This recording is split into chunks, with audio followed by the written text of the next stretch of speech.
For today's baon mga kaibigan, imaginary sisig.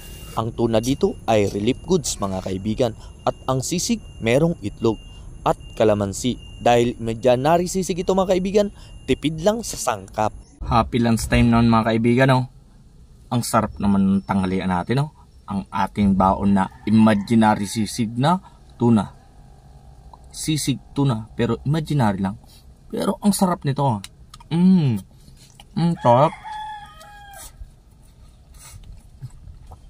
Siyempre may ano yan. May itlog. Sarap. Tapos nagpaluto pa dito si Boso. Yung sardinas na ginisa.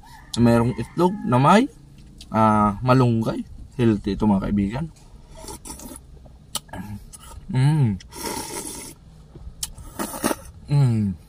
Soup muna pampagana. Ang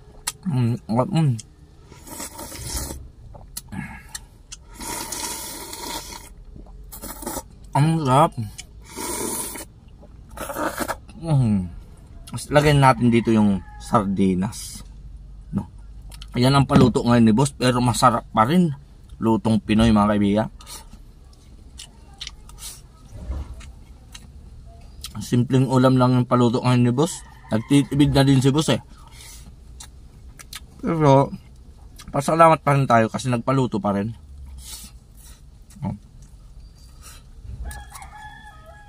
Laking tulong yan mga kaibigan sa mga mahirap na manggagawa kagaya ko. Pero tayo, lagi tayo may paniguradong ulam mo. May paniguradong kanin. Pero si boss nagpaluto pa rin ng kanin. Boy Scout ko sa mga kaibigan, laging handa. Kung ito ang sarap pa rin. Bagay na bagay sa imaginary sisig natin na tuna. Kapon mga kaibigan, meeting kami. Pero ngayon, balik na naman kami sa clearing operation.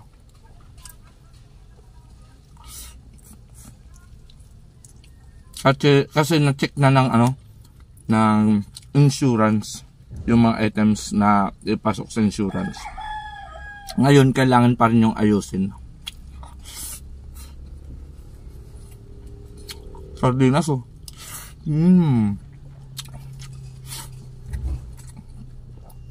Magana talaga mga kaibigan pagka kumakain na kapag higop ko ng sabaw na masarap.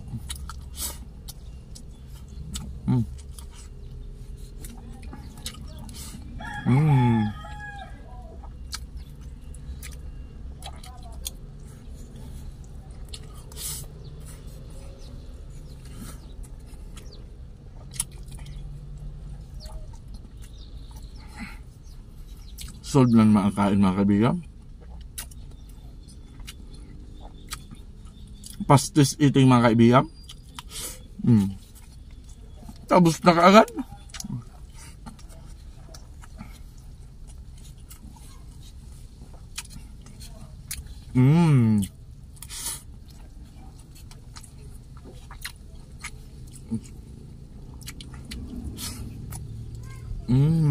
Ang sarap.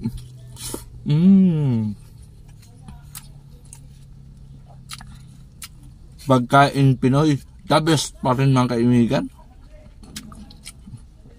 Ang sarap-sarap. Solve na naman to the max.